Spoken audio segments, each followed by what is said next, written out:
Okay, let's solve this problem. So, given itong trust system natin, so kumbaga, meron ka dito mga trust members. Then, sa trust members, meron din tayo dito mga cables. No? So, yung point dito is not connected. Ha? So, parang magkadikit lang yung dalawang cable. So, yung trust member natin, naka-double angle siya. So, ito naman yung dimension ng isang angle.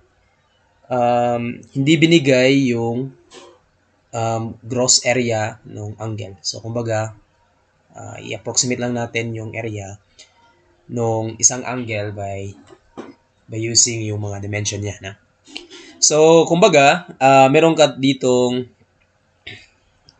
S, then may H ka, then may load P ka dito sa may point, may node H. So, kumbaga, meron ka ditong hinge support, then roller support at A and E respectively.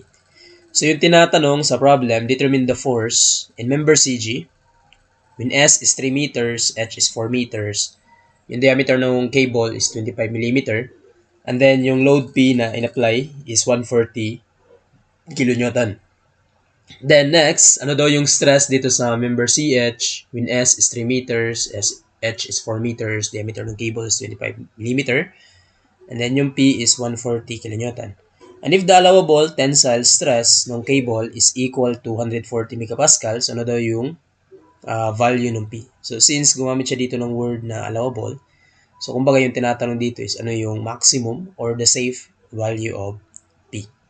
Again, yung S is 3 meters, yung H is 4 meters, and then yung diameter ng cable is 25 millimeter.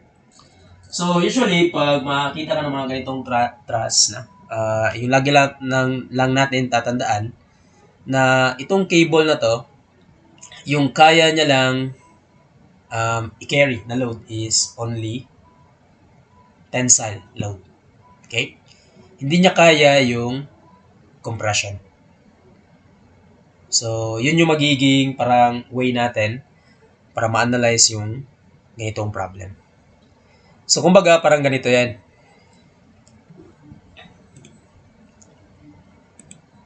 Okay? So, ito yun, di ba? So, ano yung mangyayari sa truss mo pag niloadan mo ng P? Just think of any value P and then i-load mo siya dyan. So, ano yung mangyayari dun sa truss mo? So, kumbaga, di ba gaganito yan? Ganyan, no? Klaro ba? Ha? So, meaning, may mga cable, pag load mo ng P, may mga cable that are subjected to compression. Di ba? So, parang ganito ba? No? So, ito, meron kang load P. So, imagine this is not a cable. So, yung mangyayari dito, magre-resist yan, no? In compression. No? Meaning, pushing the pin. No? So, kumbaga, itong dalawa is subject to compression. Kaso, cable man yan. So, parang ano lang yan, no? Parang magbe-bend lang, no? Tawag yan. Yung parang ganito. Okay? So, parang gaganito lang yan lang yan, no? Kasi hindi niya kaya saluin yung compressive load. Okay? Pero yung dito, mahihila talaga yung mga cable dito, di ba? So yan, mahihila yan. Ha? Pag niload mo yan, so maghihila to, no? Tension, tension. Then, di ba, pag may load P ka, meaning may reaction ka dito. So, kung may reaction ka dito, meaning ito siya is also in compression. So, hindi niya din kayang saluin yan, ha? So, kaya magbe-bend din yan. Okay? I hope klaro yan, ha? So, ngayon, since this one, yung mga cable na to are all in compression, so yung magiging analysis nito, tanggalin mo yan, ha? Kasi parang ano man yan. Parang wala na siyang ano ba, na? Wala siyang load na kayang pasanin. So, pwede mong tanggalin yan, ha? Kasi those are all subject in compression. So, kumbaga, yung ina-analyze mo na lang is ganito na lang, no? So, itong truss na lang to yung ina-analyze mo. So, ganun yung mangyayari, no? So, Then, gamit ka ng method of joints, method of section. That's it, na? So, may iba naman, so kumbaga, yung mga cable kanina, magiging parang zero force member yan. Na? Or pwede mo lang tanggalin sila, na? So, ganun lang yung magiging analysis mo. May iba naman tayo, na? So, what if yung load natin is loaded laterally, na? Like, parang ganito, in horizontal. Kanina, pag ganito, di ba? So, may iba naman tayo. What if ganito? So, sino dito yung isi-zero mo? Yun naman yung issue, di ba? Sino dyan, anong cable yung dapat mong i-zero? So, ngayon, papagalawin mo yung imahinasyon mo, di ba? Kasi pag niload mo yan, meaning, magsisway ito, di ba? So, parang ganito ba, na? So, meaning, this one are all subject in compression, di ba? Common sense lang yan, no? Pag may nagtutulak dito, so, imagine mo, hindi cable yan, truss member yan, kaya niyang mag-resist ng compression. So, yung gagawin niya, i-compress niya din, ha? Kasi kailangan niyang i-resist yung load na tumutulak sa kanya, ha? Kaso, cable man to, di niya kaya yung compression, so, magbe-bend lang yan, ha? So, actually, silang lahat dyan, ha? So, tumutulak. Pero ito, mahihila talaga masyado to, ha? Okay? Parang ganun ba, ha? So, meaning, itong mga cables na to, ito sila, these are all subject in compression. So, ano yung gagawin? Di man niya kaya i-carry yung compressive load. Tatanggalin mo lang sila sa analysis. So, parang ito lang, na? Yung ina-analyze mo. So, nakuha mo, na? So, kung kanina, ito yung ina-analyze natin, yung ngayon, ito yung ina-analyze natin, yung kanina, may kita mo, di ba ito lang yun? Okay? So, magkaiba, na? So, kaya importante na ano talaga, na? May imahinasyon tayo. Ano yung mangyayari pag ganito, tinutulak mo yan, yung may load na going down, na? So, ganun lang, na? Okay? So, again, cables can only carry tensile load. So, basta compression, tanggalin mo lang sila sa analysis mo. Or dito sa truss system. Then, use method of section, method of joints, no, equilibrium equation. That's it. Okay? Sige. So, parang magiging zero force member yan. Ha? Okay, balik na tayo doon sa original problem natin. So, ito yung mangyayari, na? Ulitin ko lang. Yan. So, ito, may tumutulak dito. So, kumbaga, ito mako-compress. May reaction dyan, mako-compress to, mako-compress din yung dito. So, kumbaga, since they are not capable of carrying compressive load, so we can assume na parang zero force member yan. So, tanggalin lang natin sa analysis. So, parang ganito na, no? So, mas simplified, mas madaling tignan, di ba? Okay. So, ngayon, so ito na, no? Parang zero force member. So, okay, solve na natin yung problem. So, ano daw yung force dito sa member CG pag yung S mo daw is 3 meters? Okay, 3 meters lahat yan. Yung H mo is 4 meters. Yung diameter ng cable is 25 mm. And then, yung load P mo is 140 kN. Then, yung tinatanong, ano daw yung force dito sa member CG? Provided na yung diameter ng cable natin is 25 mm. So, ganun lang naman, ha? First, kukunin mo yung mga reactions. So, kumbaga, meron nga reaction dito sa point A. And then, meron kang ditong reaction sa point E. No? So, since symmetrical yan, di ba? 3 meters, 3 meters, 3 meters, 3 meters. No? Parang nagsasalamin lang yung left side dito sa right side. No? So, since they are symmetrical, so we can use by symmetry na style. No? So, by symmetry, alam natin na yung reaction dito sa A tsaka sa E, pareho, no? Tsaka hating kapatid, no? Structure kasi ito, no? So, hating kapatid sila nung 140. Hatiin lang nila by half, no? So, kumbaga, yung reaction natin is 140 divided by 2. So, we have 70 kilonewton. Okay, klaro na, no? So, meron ka na ditong load, reaction, support reaction na 70. So, pag ganito, matagal yung method of joints, di ba? Mas maganda yung method of section, no? Para isang cut lang, may expose natin yung forces, Then, makuha natin yung anong. So, pag ginat ko to ng ganito, okay, kasi gusto kong kunin yung CG, no? So, kaya, needed ko talagang ikat yung CG, no? Para ma-expose ko yung load niya.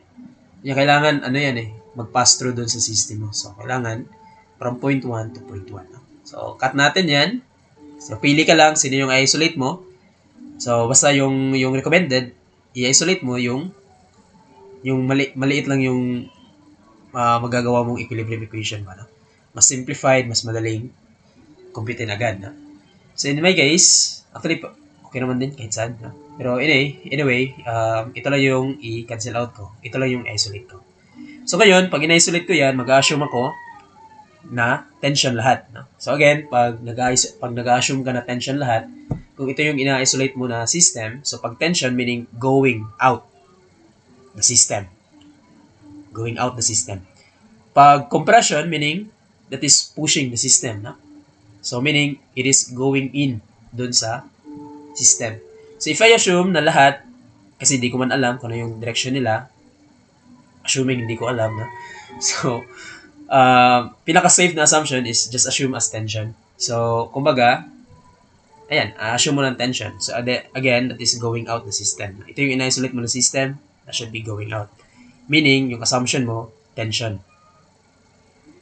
So, kumbaga, this is force dito sa GC or CG, na? Kahit saan, anong naming mo, pareho lang yan.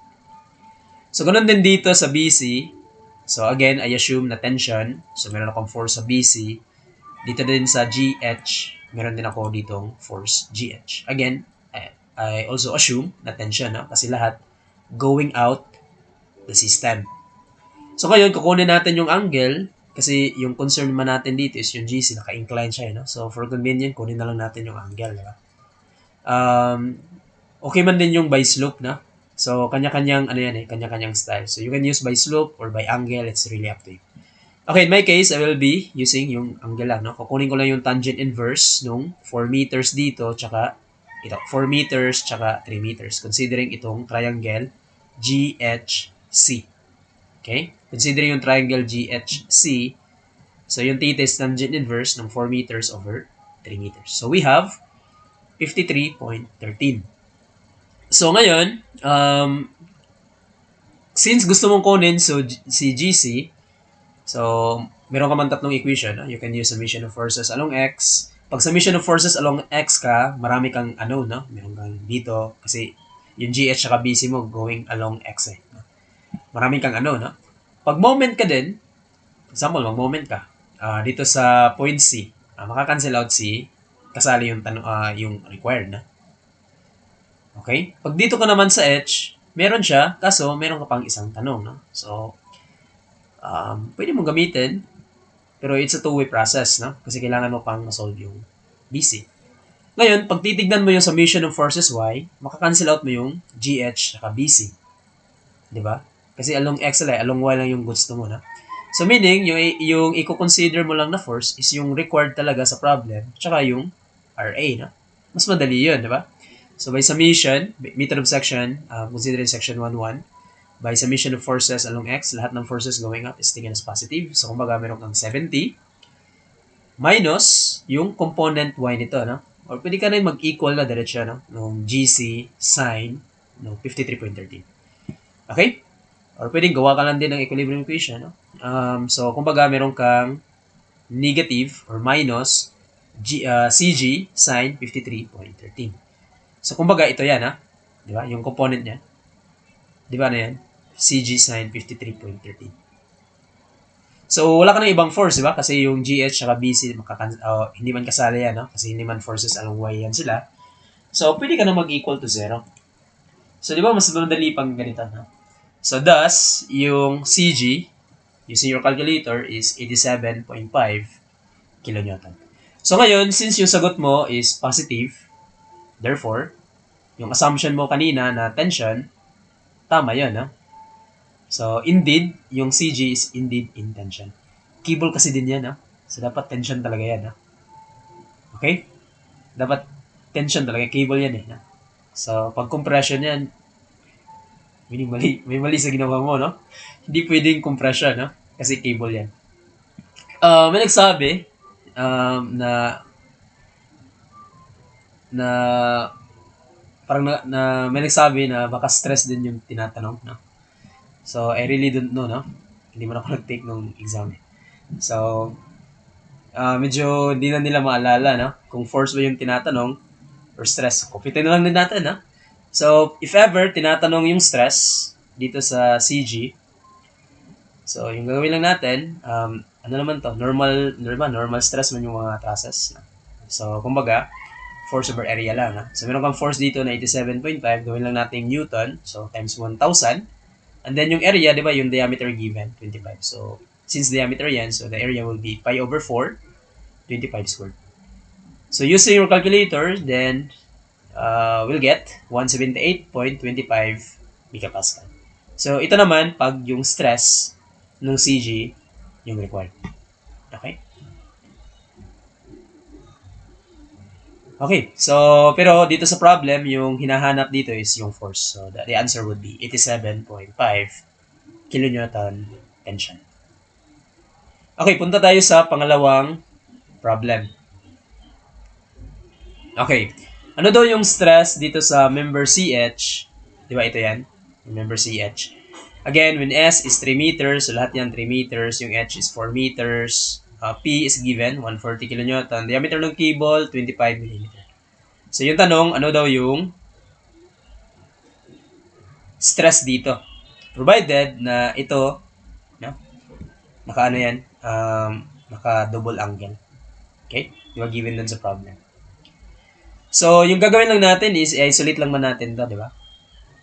Yung joint H. So, yung mangyayari dito sa joint H, yung gagawin lang natin, lagay natin yung mga applied load kung meron. So, since meron tayo dito, kasi kung walang applied load, zero force member to na. So, we have P, 140. So, meaning, meron ka din ditong force HC. Ha? So, again, by common sense, no? So, sinong magre-resist nito, walang iba kundi yung HC. Na? So, meron kang going up na HC or CH. Again, you can assume this one as just an assumption. Ha? Total, ma-verify ka man din no, after mong mag-compute ng equilibrium.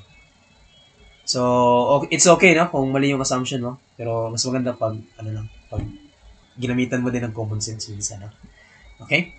So, ngayon, meron pa tayo dito member HI tsaka GH. So, sila din yung magbabanggaan. No? Parang tag of war lang to. So, equilibrium system, no? Kasi ito, babanggain ito babanggain ito. Equilibrium. So, yung concern lang natin is yung CH. So, it's very obvious na yung CH is 140. Or you can use summation of forces along Y equal to 0, which is yung CH minus 140 is equal to 0. Thus, CH is 140 kilonewton. So, again, since yung sagot mo is positive, therefore, tama yung assumption mo na compression. Again, this is compression kasi pinupush niya yung pin. Okay, pushing the pin yan. So, yung tinatanong is yung stress. So, meron kang force, di ba? Yung stress is force over area. Yung need mo na lang is yung area. So, again, yung member CH, naka-double angle yan, ha? And then, yung isang angle, ito yung dimension niya, 100 by 100 by 25. Kaso, walang binigay na gross area yung channel. So supposedly meron, no? Kasi may may papila yan dito sa gilid, no? So, anyway, since wala, so we can assume na parang plate lang yan, no? Dalawang plate na pinagdikit, no? Ganun na lang yung assumption natin. So, kumbaga, first, yung 100 times yung 25. Okay? Next, 100 times 25, no? Next is itong, di ba, meron kang 100 dito, meron kang 25. So, meaning yung remaining dito, 75. So, 75 plus, 75 times 25. Add pa natin yan. So, using your calculator, yung 100 times 25 plus 75 times 25, that is 4,375 square millimeter. So, may area ka na sa isang angle. So, para dito sa CH, there would be twice nung 4,375. So, for stress dito sa CH, so that would be 140 times 1,000 over yung twice nung 4,375. So, using your calculator, so you will get 16 megapascal compressive stress na kasi naka-compression na. So, this one is a compressive stress. So, walang problema. no? Kung compression to kasi ano man to, angle bar man to. Kaya niya yung tension tsaka compression. Yung cable lang talaga yung hindi, no? Hindi niya kaya yung compression. Anyway, so ito na yung sagot natin for problem number 2. Punta tayo sa problem number 3.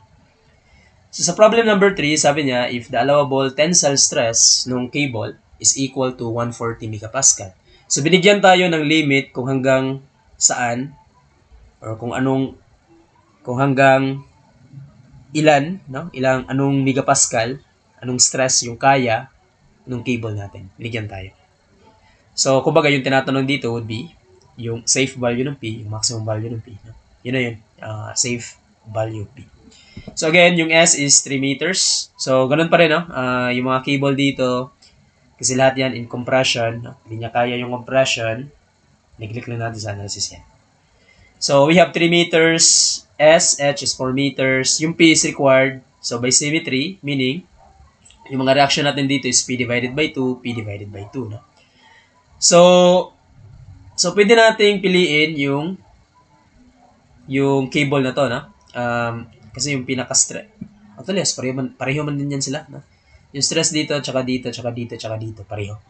Kasi pag kinat mo yan, ganun pa rin eh. Summation of forces Y ka, di ba? Pag kinat mo to, no? Imagine, kinat mo yan. Di ba, summation of forces Y ka? Then, ibabangga mo lang siya dito sa RA, which is P divided by 2. Pag kinat mo din dito, ganun pa rin. No? Pag kinat mo dito, summation of forces Y ka, babangga mo pa rin siya dito sa P divided by 2. So, kahit saang cable ka, mili, no? That's okay. No? So, piliin ko na lang yung kanina lang din, no? Dito, sila ba, in-isolate natin yan. Assume natin as tension. Dapat tension talaga yan, no? Kasi cable yan. Again, meron tayo dito mga forces din. And then, meron tayo dito theta, na-solve na natin to kanina. So, itong CG, kasi ito yung cable, ito yung gagamitin natin as maximum tensile load for the cable. So, alam naman natin na yung tensile load is stress times area. So, kumbaga, to make it maximum, so yung stress should be the allowable or the limiting stress. Then, multiply lang natin yung area ng cable. So, that would be 140 times yung area, which is pi over 4. Diameter, 25 squared. I-divide lang natin ng 1,000 para, kasi yung sagot mo dito, di ba? Naka-Newton. Kasi naka-megapascal ka, naka-square millimeter ka. So, Newton yung sagot mo dito. So, divide ko na lang ng 1,000 para kilonewton. So, using your calculator, so meron tayong makukuha na 68.722 kilonewton. So, since meron ka ng tension, so, repeat mo lang yung process kanina, meter of section, considering section 1,1, summation of forces along X, di ba? So, kumbaga, meron kang P divided by 2 minus, kasi meron kang vertical component dito. So, minus nung 68.722 sin 53.13. So, pwede nating equal to 0 yan. Yun yung kanina, na, yung vertical component ng CG. So, using your calculator, masasolve natin yung value ng P. So, thus, P is 109.955. So, dapat less than or equal. Mas maliit, mas maganda. So, anyway, mag-most nearly na lang tayo. Yung pinakamalapit na sagot is yung 110 kilonewton. Okay? Dapat wala nang ano yan. Dapat wala na to. Wait lang. So, dapat lagyan ko dito. Dapat ganun lang.